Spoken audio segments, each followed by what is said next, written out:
Do you believe in miracles? Well, you're about to meet one tonight.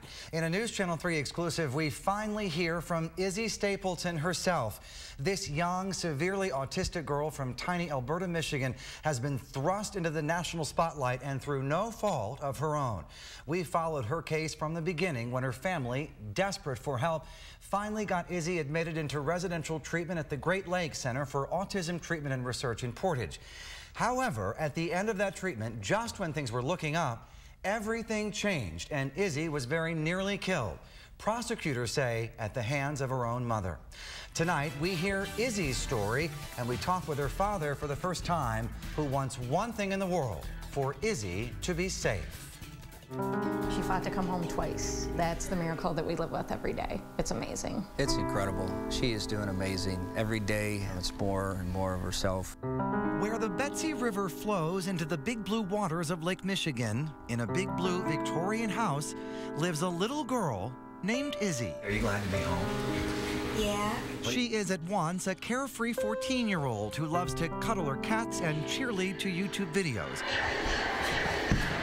And also the central character in a heartbreaking tale that, by now, the whole world has heard. Not long ago, Issy's story, which is really only beginning, almost came to a very unexpected end.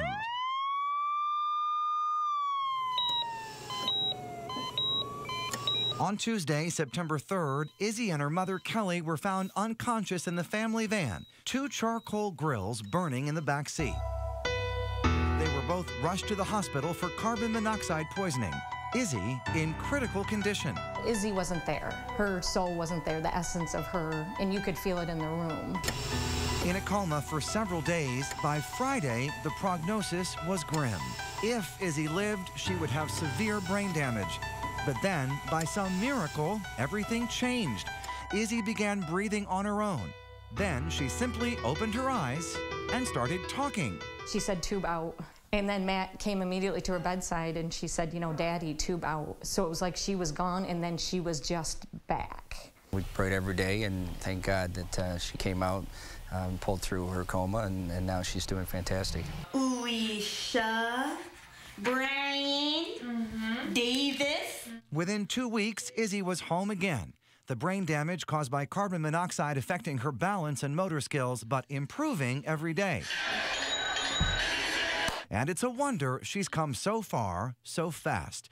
She'd only been home from residential treatment in Portage for a few days when she was poisoned. Now, while she recovers physically, she's also working to manage her emotions.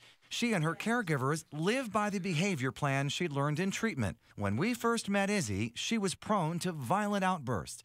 Now her aggression has decreased dramatically due to a token reward system where she earns her favorite things. What would you like to buy? I pay a ticket. You go back 10 months and it's a whole different kid.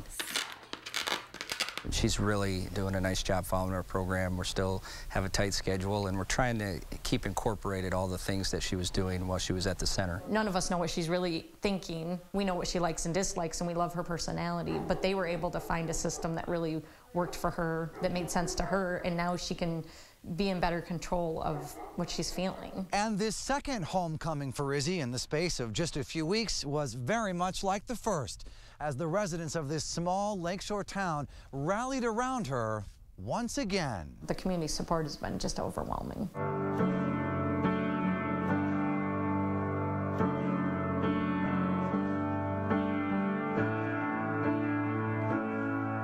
Issy's friends have been one constant in her life, standing beside her as she reflects on a year of constant change. Although she's back home, things at home are not the same. Her mother is no longer there.